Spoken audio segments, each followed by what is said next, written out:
Hello, my name is Andrew Welch, and this is my level Sleepy Arcade. So right now, this is the starting area. I don't know if I'll have time to do this, but I want the player to like step up, look around, and have them gain control while they're about right here, but they'll spawn about right here. And you can see the left area down there, the downstairs area. The player will kind of want to like start panning around the right here, and then they'll see the center area here. And so this will come up here, and this will reveal the first door right here. And it'll also reveal the last area, the third area over there. We also have some lighting going on to create a sort of nightmarish world. This is supposed to be kind of like a dream world arcade. This is not a real place. I want it to be a relatively dark level. A lot of the lights I want to eventually come from the machines themselves, since this is an arcade. But yeah, so here's the starting area. I plan to, with time, put some posters up, some pieces of paper, some notes or whatever for the player to find. And that's actually one of the optional objectives, is to look for notes and to read about the lore and try to kind of figure out where you are or what's going on here or why you're here. So let's go ahead and check out the areas first. So down here in the left area, I know it's very dark.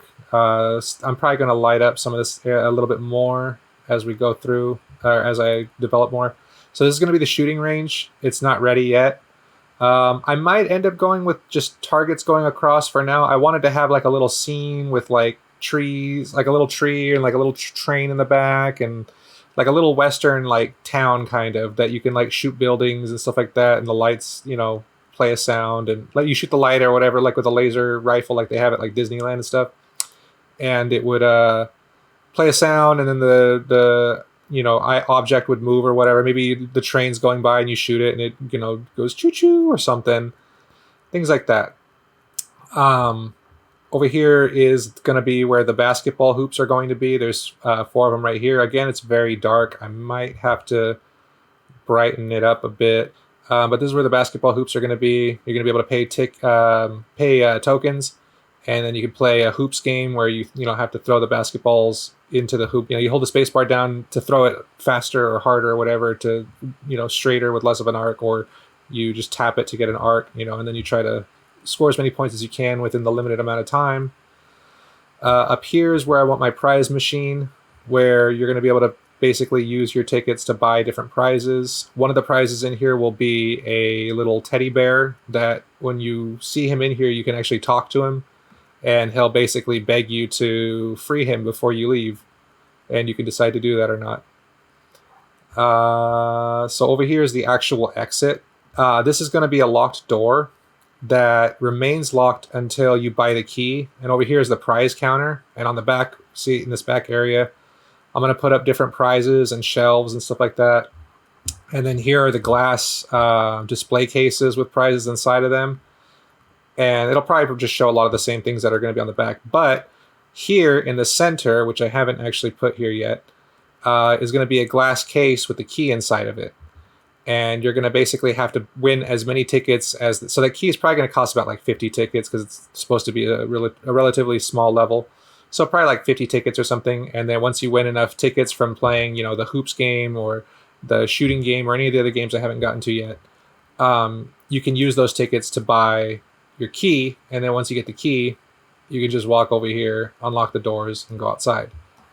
But again, you can also use those tickets to buy the teddy bear, or you can use the tickets to buy other prizes just for the hell of it. So here's the center area, which right here is a Cyclone game. So I don't know if you guys know what a Cyclone game is, or whoever's watching this, if they know what a Cyclone game is. But the idea is that a light spins around in a circle here. It goes like, there's like a bunch of little lights here, and each one of them lights up and then turns off and then turns on and then turns off, just to make it look like it's spinning around in a circle, right? And then you have like a gate here in the center, and you have to push a button at the right time. And if it lands in that center, then you get points, and then it reverses the direction that it's heading. And it goes a little bit faster. And then if you hit it again and you time it right, you gain more points, and it does it again, and it goes like that, and it starts getting faster and faster and faster until you finally miss. And then you miss, like in my game, I'm gonna make it, I think you miss 3 times, and then the game ends, and it spits out tickets based on what your score was.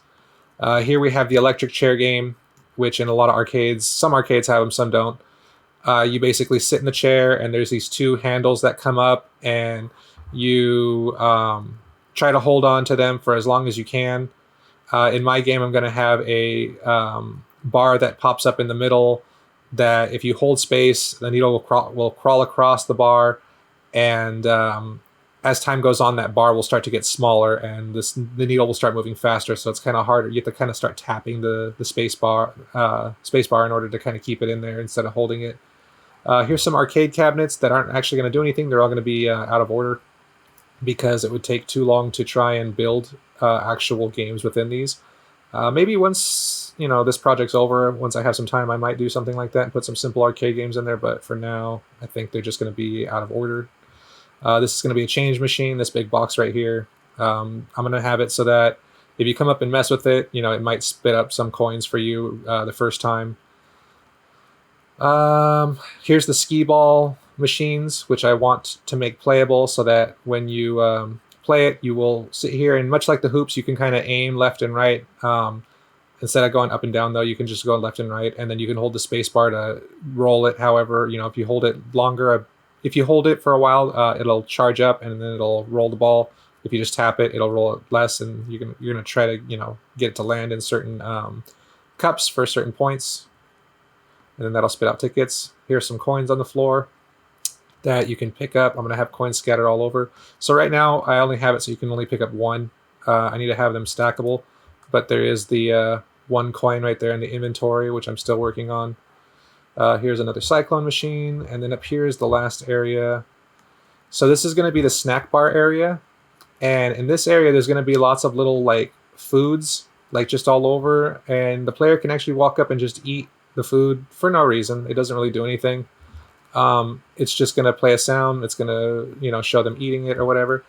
But some of the food, if you walk up and press E on it, you will eat it. But if you'll also notice that if you take some time, it'll say underneath it, hold E to talk. And you'll be able to talk to them. Because again, this is a dream world. This is not a real world. So you can talk to the food if you don't eat them. And they might have some things to say to you. One of them is even going to give you a small quest to rescue his girlfriend from the crane machine. So I want to have a tiny little cheeseburger that if you talk to him, he talks about how his dearest Abigail is trapped in this in this crane machine, and so you can win other things from the crane machine. I might have another key item in there. I'm not sure, but one of the items is going to be the cheeseburger, and so you can basically fish her out, and then you can pick her up, and you can bring her over here and return her to him, or you can eat her too. You can eat them both if you want. And then here is the actual snack bar. I'm thinking about maybe having some more characters here. Again, they're all going to be inanimate objects, so it's going to be cheeseburgers, a rat, a pizza, a party hat, stuff like that. Because again, this is a dream world, and I want the player to feel alone without being completely alone.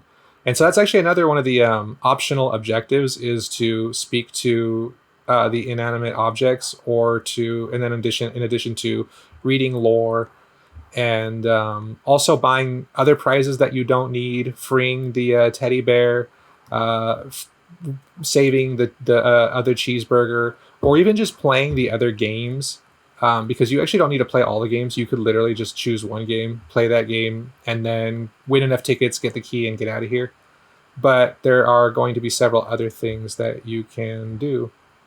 So that is pretty much the entire level. I also have some creepy imagery like that. I want to add more things that kind of make the player feel a little nervous or unsettled. But I also want the arcade to have a nice warm glow so that it feels safe in here, but then outside for some reason it feels weird. I might not stick with the red. I might actually go with more of a purple, pink, kind of dark, with black, and something a little bit dreamier, something a little bit more hazier, and this is a bit more nightmarish or apocalyptic. I might not stick with this, but we'll see. Anyway, that's the level, and my name is Andrew Welch. Thank you for watching.